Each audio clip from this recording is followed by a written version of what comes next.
Hi everybody, I'm DJ Foster, joined by Grand Valley State head football coach Matt Mitchell. The Lakers prepare to take on Lake Erie this Saturday night at Lubbers Stadium at 7 p.m.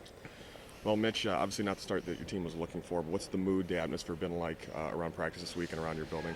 Pretty determined. I mean, we're, understandably frustrated with, where things are at the start of the season, just in terms of the performance. But you got to try to build off the things that we've done well, and takes a critical look at the things we haven't done well. I think, most of our teams, especially our offense, is pretty determined to, get to the level of play that should be the expectation within this program.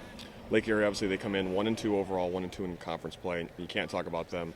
You can't start anywhere else without talking about Anthony Bilal, their junior running back.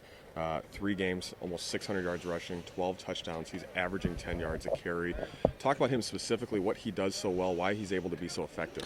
Well, he's incredibly fast and explosive and changes direction, just unreal. And then yet if you try to go low on him, he can sidestep, he can hurdle you. I mean, he's just a very, very dynamic player. And I think with some of the stuff that they do, they're kind of a speed and space type offense. And so as a result, they really create problems because they get the ball to him in space, and when you're a one-on-one tackle with him, I mean, it is very, very difficult in a one-on-one tackling situation to get him down. And so, I think a couple keys: you have to have great pursuit by your defense, to limit the big plays, and that's kind of been our Achilles heel a little bit, is giving up, a few big plays here and there, and we've got to make sure that we limit the big plays, and then we've got to get some opportunities to get some tackles for losses and get them off schedule. And he's dynamic, though. The statistics that he put up last year as a sophomore and had the starters off to his junior year, they are very much an indication of the type of talent that he has. I mean, if you have a chance to come out and watch him play, he's very electric.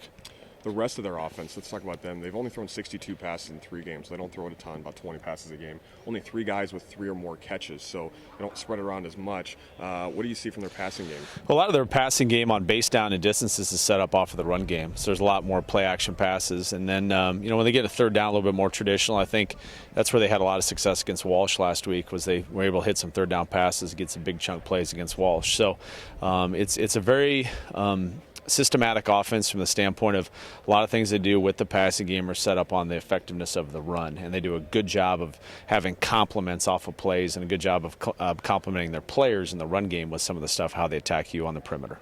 Obviously, their defense has struggled a little bit this season. They're giving up 50 points a game and nearly 600 yards. What do you see that they're doing on that end? Well, I think they're a defense that likes to be very aggressive, and when you're very aggressive and bring a lot of blitzes and play a lot of man coverage, there's some opportunities where they've gotten some 3 and outs, they've gotten some stops, they've forced some big plays and got some energy.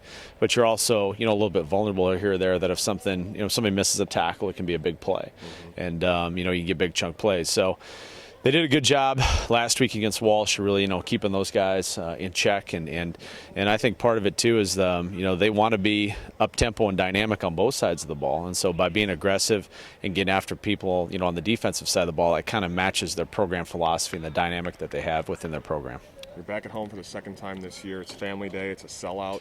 What are you hoping to see from your team this weekend? We got to get off to I think it's important to get off to a good start against a team like Lake Erie. They're going to come in.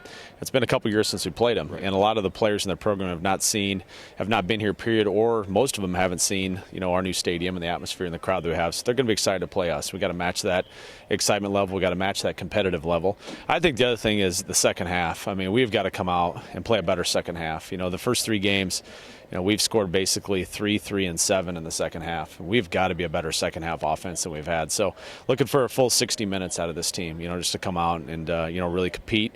And we got to make some plays. We talked about that a lot earlier in the week. Our offensive guys got to get some confidence level back by making some plays. So it's on us as coaches to put them in position to make those plays, and we've got to take advantage of those opportunities and get going.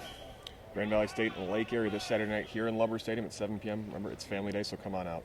Mitch, thanks for your time. Best of luck. All right, thank you.